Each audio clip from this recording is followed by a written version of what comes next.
prêts à attendre ces directs, parce que nous sommes en vacances, nous sommes dans des moments intenses où nous recherchons la face de Dieu, où nous étudions ces choses profondément. Et comme nous l'avons déjà dit dans nos anciennes vidéos, il est temps de creuser parce que nous devons creuser, comme l'avait dit le frère Branham, pour éviter la tribulation. Et donc, nous avons promis un sujet aussi pertinent que nous avons voulu intituler Rachel plaire ses enfants ou le massacre des innocents. Et donc, comme écriture de base, nous sommes dans le livre de Matthieu et nous commençons la lecture à partir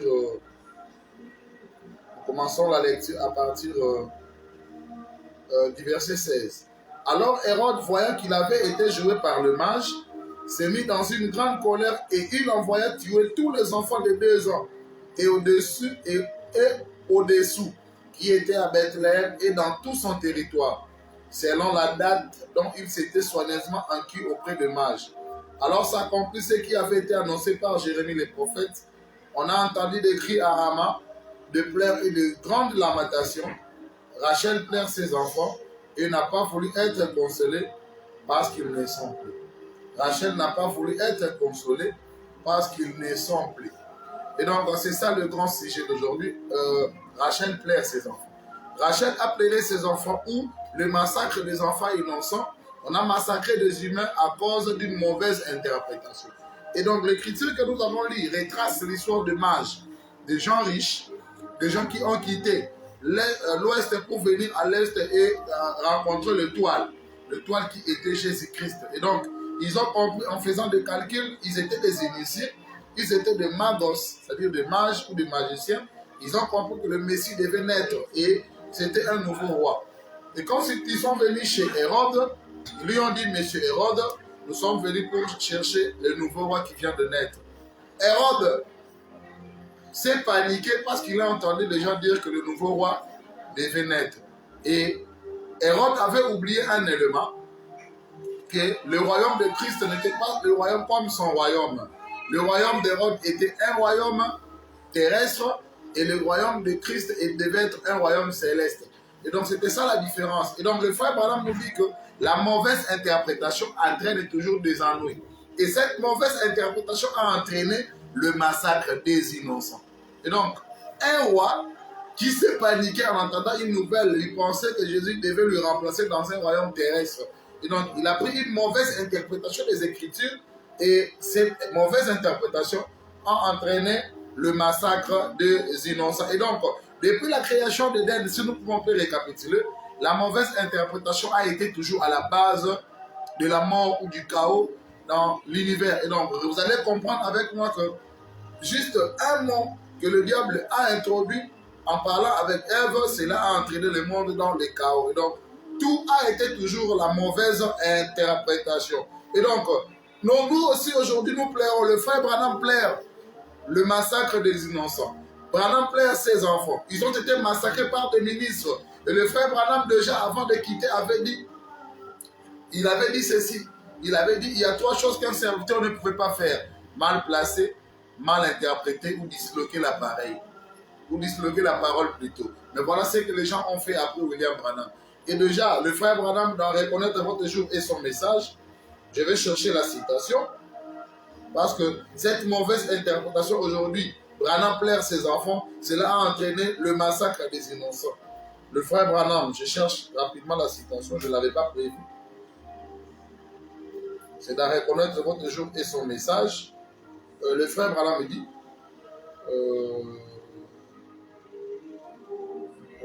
en parlant de l'autre soir en Arizona, je vais chercher la citation. Ça, je dois le lire, ça m'est venu à l'esprit. Je ne vais pas juste parler de la citation. Je vais le lire. Voilà.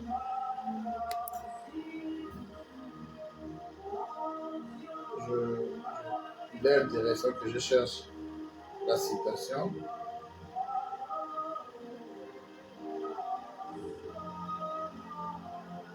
C'est dans Reconnaître votre jour et son message. Voilà. La mauvaise interprétation, comme nous l'avons dit, est à la base de la mort et du chaos, et les innocents sont massacrés.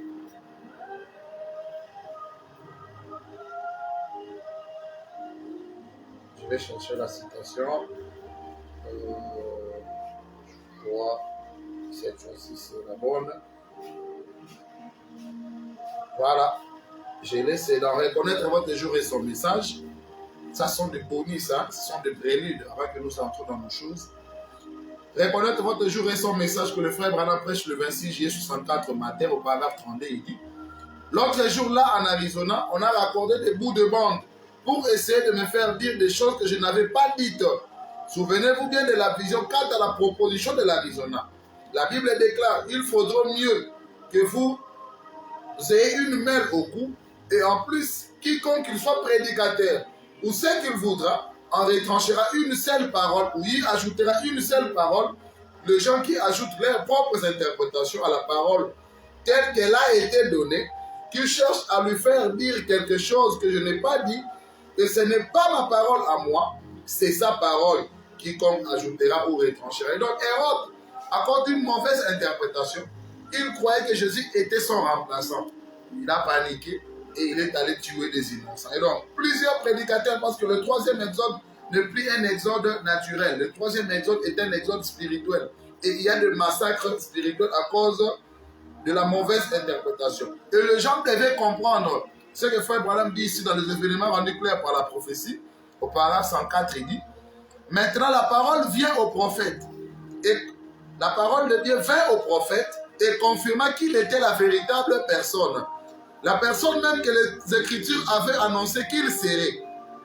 Rapidement maintenant, mais une fois de plus, Jésus vint sous une forme différente de celle de leur interprétation humaine de la prophétie. Nous révisons la citation. Branham dit: maintenant, la parole vint au prophète et confirma qu'il était la véritable personne, lui Jésus. La personne même que les Écritures avaient annoncé qu'il serait. Rapidement maintenant, mais une fois de plus, Jésus vint sous une forme différente de celle de leur interprétation humaine de la prophétie. Les hommes avaient interprété ce que serait, certainement. Mais Jésus vient toujours comme lever sa parole. C'était ça le problème. Hérode, alors qu'il était en Judée, alors qu'il devait étudier les paroles, il devait étudier toutes les paroles en rapport avec la venue du Messie. Il devait comprendre que Jésus n'était pas un roi naturel. Mais malheureusement, comme Jeannès et Jean-Bresse partout remarqué, ils ont pris juste une portion. Il a juste entendu qu'il y a un roi qui devait naître et il est parti massacrer les innocents. Et donc ça a été toujours comme ça. L'église de Christ a été toujours comme ça. Et donc le sous-thème que nous allons exploiter en étudiant Rachel plaire ses enfants, nous allons l'intituler pour le pourquoi de tous ces méli-mélos. Pourquoi est-ce qu'il y a du méli-mélo aujourd'hui dans le message? Les gens croient des demi-vérités. Les gens ajoutent ou retranchent. Les gens interprètent mal la parole de Dieu. Pour de l'argent, le pasteur veut s'accrocher à ce qui est faux. Branham dit, il y a des fervents, des chrétiens fervents. Si je peux chercher la citation. Des véritables croyants, mais ils peuvent s'attacher à ce qui est faux. Je peux chercher la citation. Je ne l'avais pas prévu. Ça m'est venu à l'esprit comme ça. Voilà. Nous sommes en confirmant sa parole que le frère Branham prêche le 16 août 64 au paragraphe 61. Frère Branham me dit: or, il est possible que le chrétien fervent, de braves gens, s'attache des fois à ce qui est faux.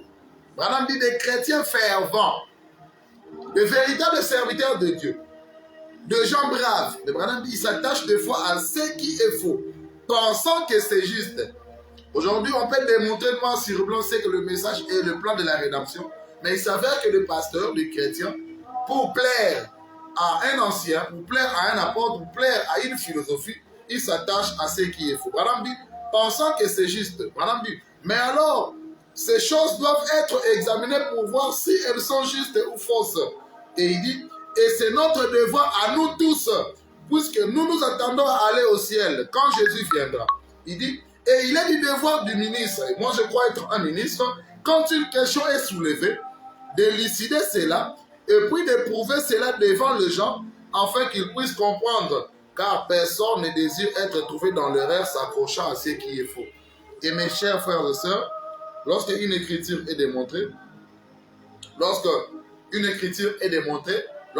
fournit des preuves, vous devez croire et laisser ce qui est faux. Les frères Branham, nous à l'école primaire, nous avons étudié la preuve par 9, c'est-à-dire à partir d'une solution, nous arrivons au problème. Et le frère Branham l'a démontré, je continue, il dit, nous avons donc une écriture, et Jésus dit, toutes les écritures doivent s'accomplir. Branham dit, nous avons une écriture qui dit que nous devons examiner toutes choses. Et ensuite, retenez fortement ou retenez fermement, agrippez-vous à la chose. Et ne lâchez pas cela. Retenez fermement ce qui est bon. Branham dit, en parlant de la preuve par 9 que tous nous avons eu à l'école primaire, je me souviens avoir appris quelque chose à l'école. Et beaucoup d'entre vous, moi scribe, à l'école primaire à l'EPA du Wewe, nous avons appris la même leçon. Après que vous avez résolu un problème, c'est-à-dire vous avez la résolution du problème, et que vous y avez trouvé la réponse, vous pouvez prendre la réponse et la prouver par les problèmes. C'est ce que nous avons appelé à l'école la preuve par 9. Et donc, nous aujourd'hui, nous allons étudier pourquoi est-ce qu'il y a les massacres des innocents. Et pourquoi est-ce qu'il y a du méli-mélo dans le message. Et en parlant de notre sous-thème qui est du méli-mélo, nous l'avons tiré d'une citation de Frère Branham dans la brèche.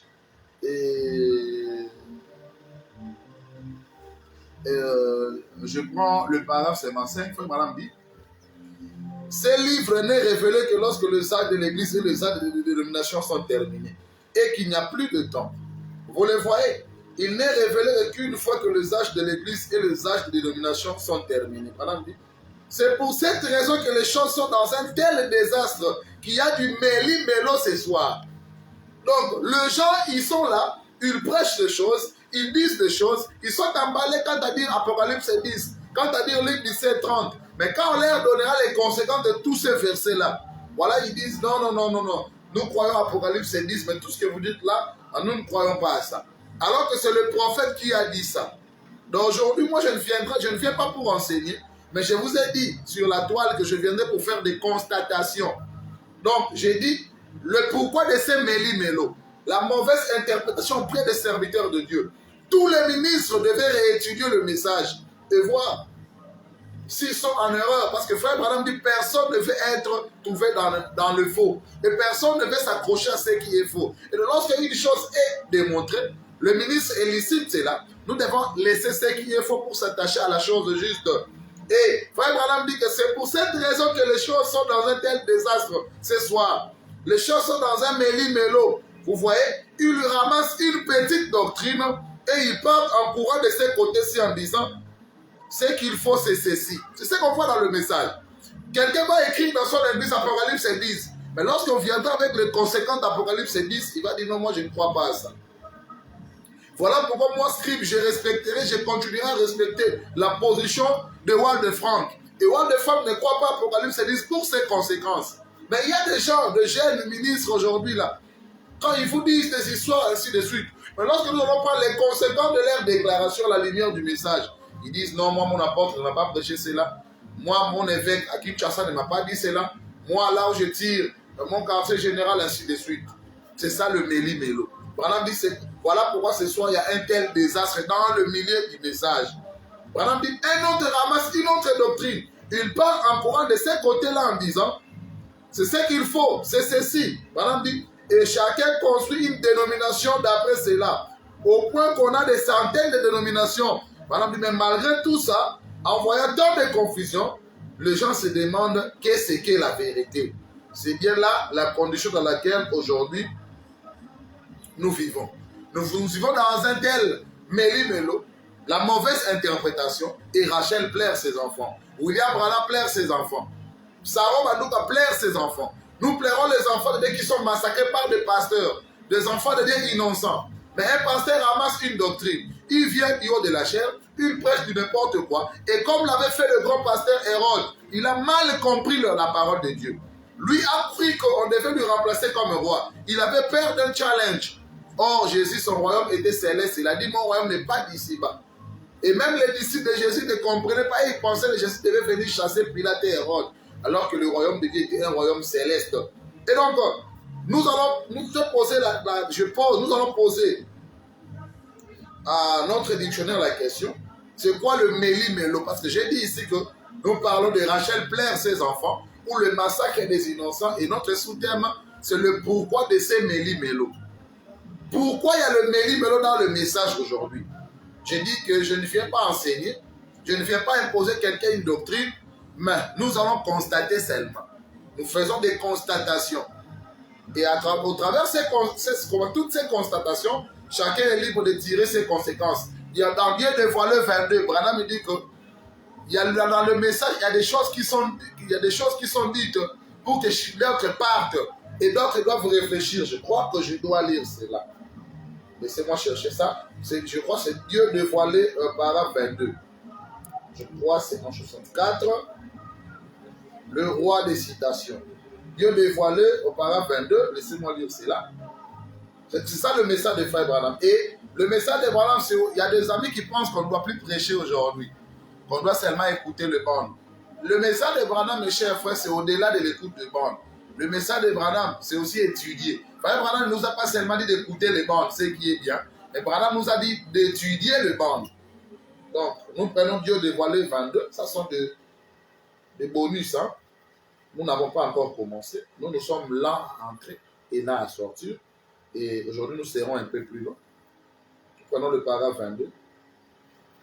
Dieu dévoilé, qu'il prêche le 14 juin 64 matin. Branham dit, maintenant, mon sujet de ce matin, je mets ma confiance en Dieu qu'il révélera ce qu'il en est.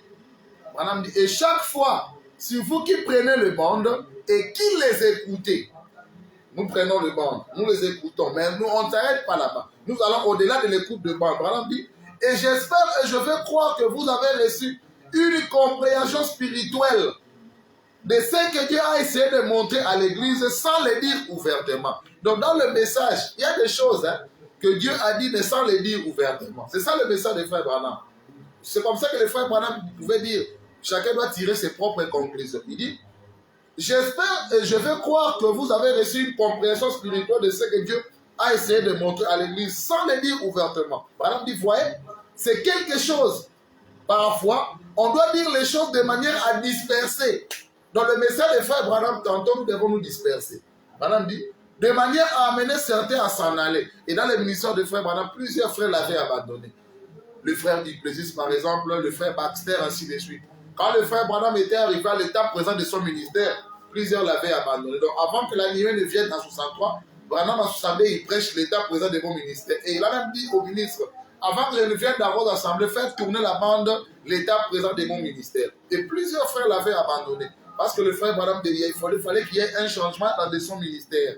Il devait quitter l'évangélisation pour la partie prophétique. Parce qu'il a dit, il faut que trois choses m'arrivent. Soit la fin de ma vie, soit je dois aller outre-mer pour recommencer l'évangélisation, ou il doit me prendre, moi, William Branham, pour m'envoyer dans le désert d'Arizona et moindre et m'envoyer comme le promis qu'attendaient tous les saints. Alléluia. Donc, dans le message des frères Branham, il y a des choses qui sont dites de manière à disperser. Frère Branham dit, de manière à amener certains à s'en aller. Donc, nous pouvons lire les citations des frères parce que nous, c'est Branham ou rien. Nous pouvons lire les citations des frères Branham et d'autres seront scandalisés. Il dit, certains à partir, d'autres vont laisser le message. Ils vont dire, Branham était un faux prophète. Parce qu'il a fait des déclarations. Et il y a des déclarations que le pasteur vous cache. Et Branham dit, et certains à réfléchir. Comme le scribe, j'ai passé aujourd'hui toute la journée à étudier ces choses. Toute la journée, j'étais dans la consécration chez moi à la maison. Parce que moi, les amis savent, mes proches savent que ma plus grande distraction, je suis un grand lecteur du message. Et non seulement lire, mais nous sommes en train d'étudier le message. Et donc, frère Branham, il d'autres à réfléchir. Il dit, mais c'est fait exprès, il faut que ce soit fait comme ça. Donc c'est Dieu qui le fait comme ça. Alors, il se pourrait que certains disent, Branham continue, vous voulez dire que Dieu ferait une chose pareille exprès, c'est-à-dire laisser que les autres s'en aillent, disperser les autres et que d'autres réfléchissent. Branham dit, certainement qu'il l'a fait. Il le fait encore aujourd'hui. Donc, le message des frères Branham, c'est ça. Le message des frères Branham, d'autres doivent réfléchir, d'autres doivent étudier, d'autres doivent partir, ainsi de suite. Et donc, Aujourd'hui, dans le message, il y a un tel méli-mélo que le frère nous dise des choses, mais quand nous leur disons les conséquences de toutes ces choses, ils ne veulent plus croire. Soit nous nions le tout, soit nous croyons le tout. Nous rentrons dans ce que nous étions en train de dire. Alors, nous allons consulter le dictionnaire. C'est quoi le méli-mélo? Qui est la conséquence de la mauvaise interprétation. Je prends Branham avait Webster, nous on n'a pas Webster comme dictionnaire, mais nous avons quand même la concordance biblique. Hein, parce que le frère Branham recommande au ministre d'avoir un dictionnaire, la concordance. Je vous promets, il y a une émission où je parlerai de la pastorale. Je vais parler sur comment doit être un pasteur. Donc ça viendra. Méli-mélo.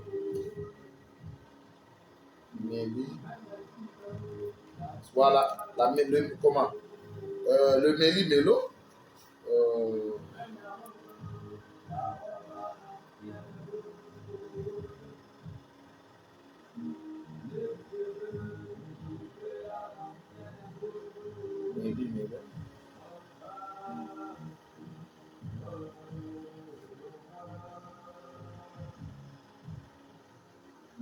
Voilà. Méli-mélo, ici on nous dit, méli-mélo veut dire un mélange confus et désordonné. C'est-à-dire, alléluia. Les gens mélangent les citations, ils interprètent mal les citations à tel point que cela amène la confusion et la désorganisation. Et donc le méli-mélo est une situation confuse et embryo. Bref, et embryé plutôt. Donc méli-mélo c'est une situation confuse et embryé. Bref, un désordre. Donc le pasteur vous prêche, mais il est désordonné.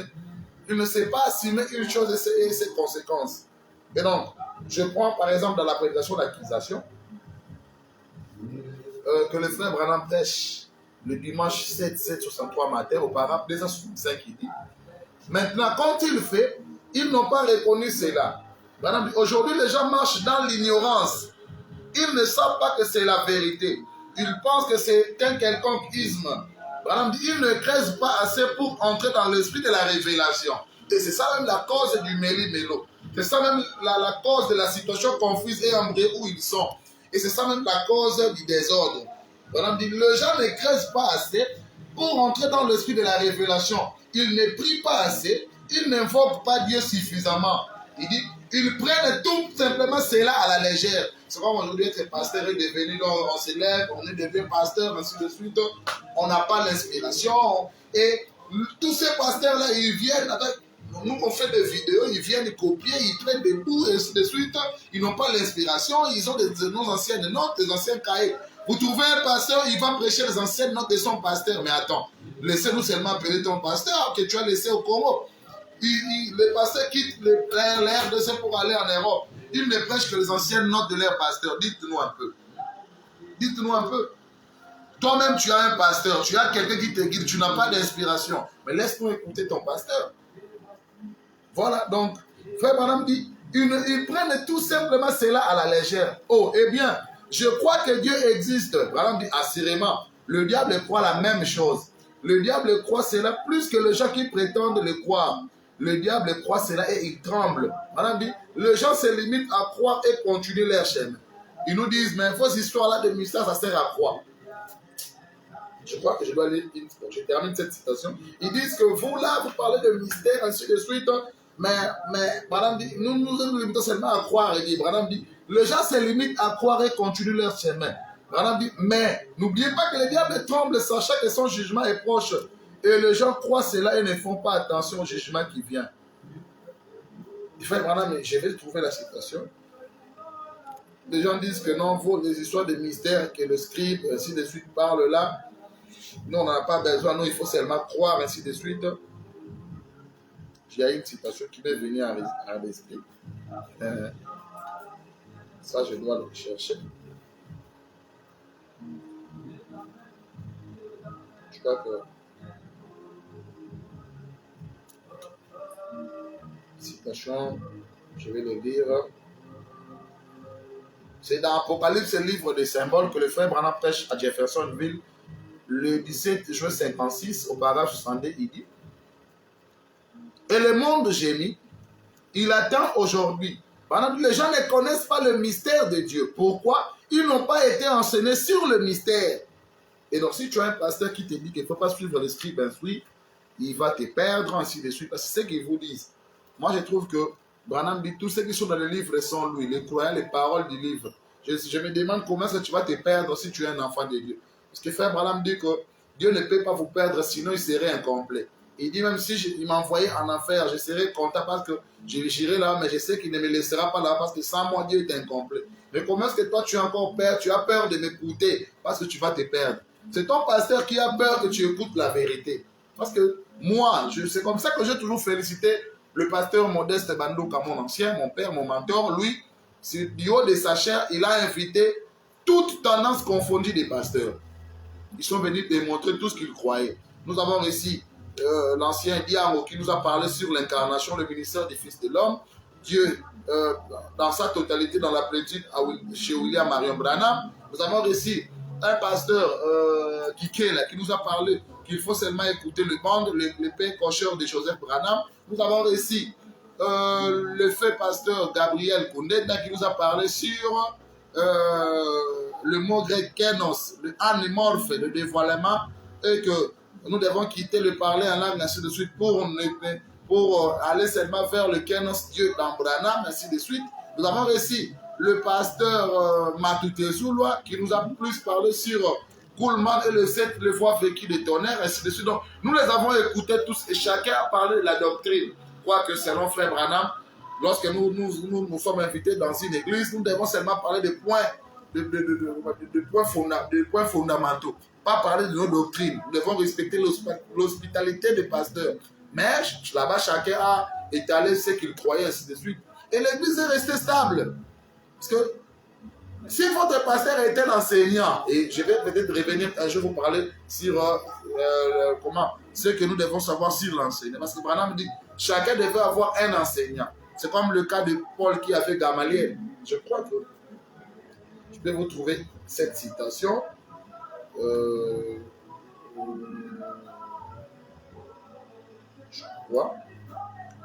crois que j'ai une citation ici. Je ne les trouve pas.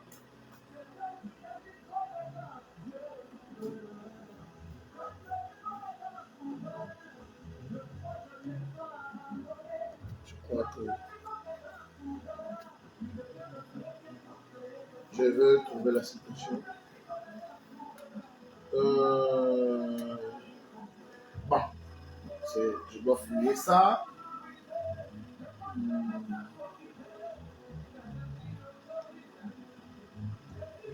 Bon, je crois que... Voilà, donc je disais que chacun, Branham dit, c'est une citation que je devais chercher. Il y a plusieurs recherches ici. Branham dit, il y a quelque chose à voir, avec l'enseignant qui vous nourrit.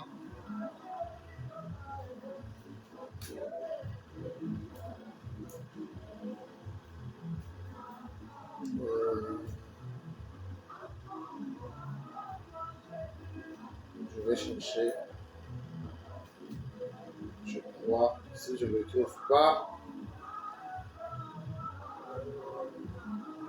Voilà, je vais chercher plus tard la citation. Donc, lorsque je vais parler sur qui est ton enseignant, nous allons rassembler toutes ces citations. Donc, je disais que les gens sont dans une telle confusion qu'ils ne savent plus quoi croire. Donc, les gens qui interdisent aux gens nous avons écouté tous ces prédicateurs du haut de la chair de l'église d'où moi je viens. Donc,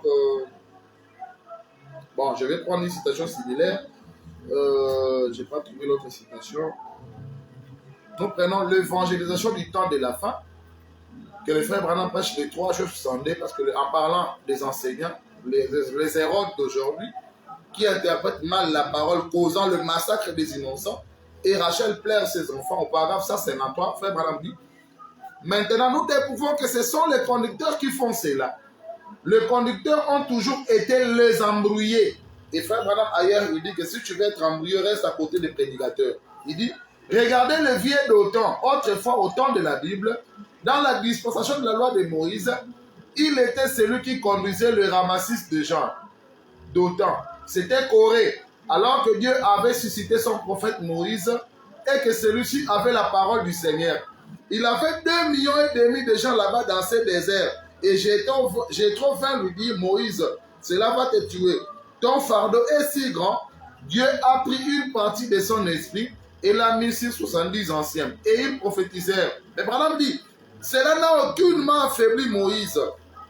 Mais lui, Moïse, était toujours l'ultime réponse parce qu'il avait le ainsi dit le Seigneur. Et aujourd'hui, c'est Branham qui a le ainsi dit le Seigneur. Ce n'est pas l'école des prophètes, ce n'est pas ton apôtre, ce n'est pas ton docteur, ce n'est pas ton pasteur, mais le ainsi dit le Seigneur, c'est Branham. Et quand Branham est dit, nous disons Amen. Quand le frère Branham dit un mot, nous disons Amen. Quand frère Branham dit, nous taisons, nous disons Amen. Et dans Israël, à Kadesh Barnea, frère Branham dit au paragraphe 136, une fois, il y eut là un groupe de ces prédicateurs de ce genre, au temps de l'Ancien Testament, qui enseignaient aux gens tout un tas de choses. Je vais vous montrer quelles sortes d'instructions ils avaient. On leur enseignait tout de la théologie de ces jours-là, l'école des prophètes. Et un jour, ils sont allés consulter un véritable prophète. Le prophète dit à l'un d'eux, va maintenant et qu'il ait des légumes plein ton vêtement. Nous le mettrons dans la grande bouillarde, nous allons préparer là un grand pot de pois. Madame continue au paragraphe 137. Et savez-vous ce que ce prédicateur a fait? Il est sorti et a accueilli plein son vêtement de coloquettes vertes et de vignes sauvages. Et vous connaissez que la mauvaise nourriture, hein, on accueille beaucoup. Mon ami, Branham dit, un prédicateur qui ne savait pas distinguer le poids des coloquettes sauvages, c'est un drôle de prédicateur. Alléluia. Voilà comment est-ce qu'on a tué les innocents. Ça a failli tuer les innocents. Un prédicateur qui ne sait pas distinguer le poison et la vraie nourriture à donner aux enfants de Dieu. Il dit, mon ami, un gars qui ne savait pas distinguer le poids des coloquettes sauvages, c'est un drôle de prédicateur, je vous le dis. Il les jeta dans la peau et commença à les préparer. La première chose, vous savez, chacun en récit un grand plat. C'est comme ça que le genre, il mange. Il mange des grands plats, mais où il y a du poison.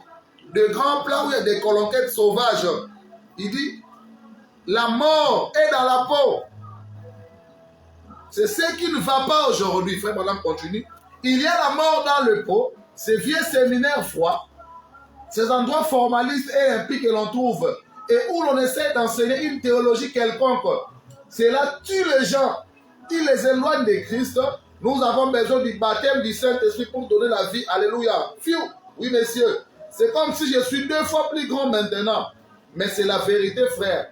On fait cuire quelque chose, c'est vrai. On fait cuire quelque chose, mais que fait-on cuire? Qu'est-ce que vous mangez? On fait cuire quelque chose, on prépare quelque chose. Nous allons à l'église, nous avons un restaurant. Mais qu'est-ce qu'on est en train de cuire? Madame dit, ça c'est une autre question. Un gars qui ne savait pas faire la différence entre les coloquettes vertes et le pois. C'est un peu comme certains d'entre eux, c'est la vérité. Yes, sir. Oui, messieurs. Il dit, la mort est dans la peau. Voilà un peu aujourd'hui. Ils préparent de grands plats. Ils font des séminaires. Ils appellent des gens. Ils disent que nous allons prier, on va monter à la montagne. Mais est-ce que ce sont des pois ou des coloquettes sauvages? Alors nous entrons directement dans le vif du sujet. Et donc, vous qui avez des stylos, les amoureux de la parole de la prophétie, les étudiants, les éclairés, il est important que vous puissiez nous suivre. Parce que nous allons voir en détail des choses que ces prédicateurs disent. Ils disent des choses, ils interprètent mal la parole comme l'avait fait Hérode, et cela entraîne le massacre des innocents. Cela entraîne Rachel qui plaire ses enfants. Branham plaire ses enfants. Et dans Ésaïe, la promesse est que cette femme, les femmes représentent l'Église bien sûr, cette femme saisiront un homme. Branham allait en lui disant, donnez-nous seulement notre nom. Bethpéla, tabernacle, White Eagle, tabernacle, Rocher, tabernacle, Pierre de Fête, tabernacle, Kasumbalesa, tabernacle, Shekina, tabernacle, ainsi de suite. Mais quand nous entrons là-bas et que nous vérifions tous ces détails, on n'en a même pas. Cette femme s'est saisie Branham en lui disant, donne-nous seulement ton nom. Nous croyons le message, mais est-ce qu'il respecte ce que frère Branham a dit? Alors, nous entrons dans le vif du sujet. Nous allons voir en détail des choses qu'ils disent. Qu'est-ce qu'ils disent ces gens-là? Ils disent par exemple, le 7e sceau est accompli, mais Jésus n'est pas venu. Voilà ce qu'ils disent. C'est comme ça que je vous ai dit à l'intro, moi, je loue la position de Walde Franck. Et Walde Franck ne croit pas au 7e sceau, parce qu'il sait que le 7e sceau introduit Jésus. Le 7e sceau ramène Jésus sur la terre. Nous allons le voir. Je ne viens pas enseigner une doctrine, mais je viens faire des constatations de ce que vous dites. Ils disent, le 7e sceau est accompli, mais Jésus n'est pas venu. Ces gens, ces prédicateurs, ils disent, les sceaux sont ouverts, mais l'intercession n'est pas terminée. C'est ce qu'ils disent. Ils disent, le 4e sceau est accompli, mais ils attendent encore l'enlèvement. Ils disent, Apocalypse 10 est accompli, c'est partout écrit dans le mur, mais il n'est pas encore parti chez les Juifs, lui Christ. Ils disent, le 6e sceau est ouvert, mais nous attendons encore Élie et Moïse. Ils disent, l'épouse est là, mais nous attendons la nouvelle Jérusalem. Ils disent, les sceaux sont révélés, mais les âges ne sont pas encore terminés. La nuée est venue, mais pas les royaumes. Les révélations sont données, mais le dernier élu n'est pas encore entré. Ils disent qu'il a quitté le trône du Père, mais il n'est pas le fils de David. Ils disent qu'il est le Dieu incarné, mais nous attendons la 3e venue, ou l'introduction du millénium. La parole est venue, mais pas le ciel. Nous allons étudier tout ça.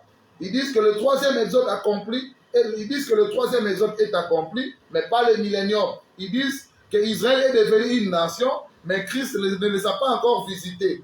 Ils disent que toutes les trompettes ont déjà sonné, mais Christ n'a pas toujours visité les Juifs. Il y a plusieurs choses qu'ils disent. Alors, nous devons être sérieux et conséquents quand nous disons des choses. Je vais dire à mes frères, je dis, je ne viens pas ici prêcher une doctrine, mais je suis venu faire des constatations. Parce que le frère Branham montre qu'on ne peut pas avoir un oiseau qui est blanc et puis un oiseau qui est ivre. Soit on croit une chose, soit on ne la croit pas. Et Walde Franck sait qu'Apocalypse 10, c'est la visitation des Juifs. Apocalypse 10 introduit Christ, l'ange de l'Alliance. Il sait qu'il n'y a plus de temps. Il sait que l'Apocalypse 10 met fin aux âges. Voilà pourquoi Walde Franck n'a jamais écrit Apocalypse 10. Il dit que Apocalypse 10 ne s'est jamais accompli. Et je crois qu'il est sincère et dans son école de pensée, il est juste. Mais il y a des gens qui disent qu'Apocalypse 10 est accompli. Mais il y a des choses qu'ils ne croient pas. C'est ainsi que frère Branham dans Israël à Kadesh Barnea, au paragraphe 32, il dit, il n'existe pas d'assez bons chrétiens. Combien ont déjà vu un homme à la fois ivre et sobre? Branham dit, personne. Cet homme n'existe pas. Combien ont déjà vu un oiseau à la fois noir et blanc? Personne. Branham dit, soit vous n'avez jamais vu un saint qui soit en même temps un pécheur. Tu es saint, tu es en même temps pécheur. Soit vous êtes, Branham dit, soit vous êtes né de nouveau, soit vous n'êtes pas né de nouveau. Vous ne pouvez pas être que d'un seul côté de la barrière. Branham dit, et maintenant, si vous êtes né de nouveau, vous avez la vie éternelle. Toutes les choses anciennes sont passées. Vous ne pouvez pas être une fontaine d'où sort l'eau amère et de l'eau douce en même temps.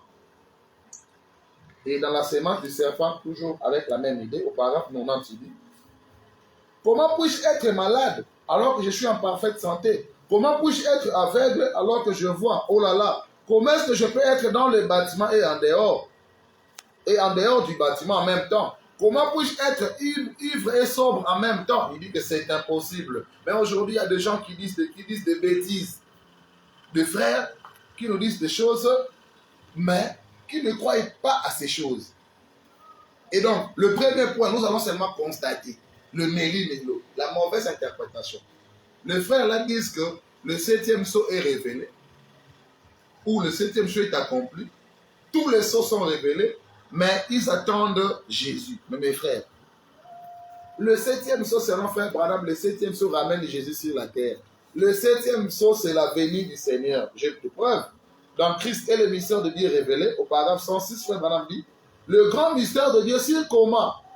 C'était un secret. Il a gardé cela secret. Personne ne connaissait rien à ce sujet. Même les anges ne le comprenaient pas. Vous voyez? Il ne l'a pas révélé. C'est la raison pour laquelle, sous notre 7e mystère, quand le 7e sceau était ouvert, il y avait un silence, environ une demi-heure. Jésus, quand il était sur la terre, on voulait connaître quand il reviendrait. Il a dit, ce n'est pas. Mais le Fils lui-même ne sait pas quand cela va se passer. Vous voyez? Dieu gardait tout ceci pour lui-même. C'est un secret. Et c'est la raison pour laquelle il y avait un silence dans le ciel pendant une demi-heure. Et les 7 tonnerres ont fait entendre leur voix. Il a même été interdit à Jean d'écrire cela. Vous voyez, Madame dit, la venue du Seigneur. Donc le 7e sceau, c'est la venue du Seigneur. Madame dit, et c'est une bonne chose qu'il ne l'a pas révélé. Comment il viendra et quand il viendra. Et c'est une bonne chose qu'il ne l'ait pas fait. Madame dit, non. Suivons. Il a montré ou révélé cela dans chaque type qui se trouve dans la Bible. Par conséquent, la Bible entière est la révélation du mystère de Dieu en Christ. Hein? La Bible entière est une expression d'un seul but que Dieu avait. Un unique dessein qu'il voulait accomplir dans la Bible entière. Et tous les actes des croyants dans la Bible ont été des types. Et il exprimait ce que le grand but de Dieu. Et maintenant, suivez, alléluia. Et maintenant, en ces derniers jours, il a révélé, c'est-à-dire le 7e sceau, et l'a montré. Et avec l'aide de Dieu, eh bien, vous verrez cela juste ici ce matin. C'est que le Seigneur avait depuis toujours dans sa pensée et qu'il a exprimé. Et donc, le 7e sceau, c'est la venue du Seigneur. Si vous ne croyez pas à la venue du Seigneur, soyez alors conséquents. N'interprétez pas mal les Écritures. Ne vous bousculez pas du haut de la chair. Dites à vos brebis, comme l'avait fait Théoile de Franck, que nous ne croyons pas au 7e sceau. Il y a juste 6 sceaux qui sont révélés. Nous allons même arriver au 6e sceau. Dites à vos brebis, parce qu'aujourd'hui, là, nous allons vous retirer le 7e, le 6e, et vous laissez qu'avec 3 sceaux. Parce que même le 6e sceau, c'est la visitation des Juifs. Quand vous dites que le 6e sceau est révélé, ça, j'anticipe, et que vous ne croyez pas à la visitation des Juifs, nous vous arrachons le 6e sceau. Nous vous laissons avec quelques sceaux. Vous ne croyez pas que le... Non, ça, je vais arriver. Donc, je disais que le 7e sceau, c'est la venue du Seigneur. Si vous ne croyez pas à la venue du Seigneur, eh bien, dites à vos brebis que le 7e sceau n'est pas encore révélé. Dans les hommes qui sont en prison, et chez les 10, 11 mois 63, au paragraphe 347, Frère Branham dit, mais souvenez-vous que pendant tout ce temps, Noé était dans l'arche. L'épouse est scellée à l'intérieur avec Christ. Le dernier membre a été racheté, parce qu'il y a des gens qui disent que le dernier membre n'a jamais été racheté. Mais Frère Branham nous dit ici que le dernier membre a été racheté. Le 6e sceau s'est manifesté. Le 7e sceau les ramène sur la terre. Donc, le 7e sceau, c'est quoi? C'est le retour de Jésus sur la terre. Donc, inutile de dire que le 7e sceau est révélé pour essayer de vous différencier avec le mouvement franquiste. Si vous ne croyez pas que Jésus est venu sur la terre, alors dites à vos brebis que le 7e sceau n'est pas révélé. C'est ça, être logique. Je continue. L'agneau est venu et a pris le livre de sa main droite et il s'est assis et a réclamé le sien, ce qu'il avait racheté. Et c'est vrai, cela a toujours été ce 3e épaule. Donc le 7e sceau ramène Jésus sur la terre. C'est ce que le frère devait dire aux gens. Le 7e sceau ramène Jésus sur la terre. Vous croyez au 7e sceau, c'est que Jésus est sur la terre. Sinon, vous ne croyez pas au 7e sceau. Et dans l'âge de l'église de Sardes, prêché le 9-12 mois 60 au paragraphe 96, Frère Branham dit, et Jésus vient du ciel avec de myriades et de myriades de ses saints. Et la Bible déclare que le ciel était resté vide pendant une demi-heure. Ou alors ces grands personnages, Dieu, oui, vous voyez, il est en Christ. Donc, le demi-heure de silence, là, c'est la venue du Seigneur. C'est ça le 7e sceau. Et Jésus ne sait pas seulement parce qu'il y a des prédicateurs qui ont laissé Jésus dans le nuée. Non, Frère Branham dit que le 7e sceau ramène Jésus sur la terre. Sur la terre. C'est un très grand sujet. Le mystère de Jésus-Christ, la seconde venue, peut-être prochainement. Nous sommes dans une période de vacances. Nous profitons pour nos vacances pour parler de Dieu. Voilà. Ça, c'est le premier point. Donc, si soyez conséquents, vous dites que le 7e sceau est révélé, alors cela ramène Jésus sur la terre. Sinon, le 7e sceau n'est pas révélé, Jésus n'est pas sur la terre.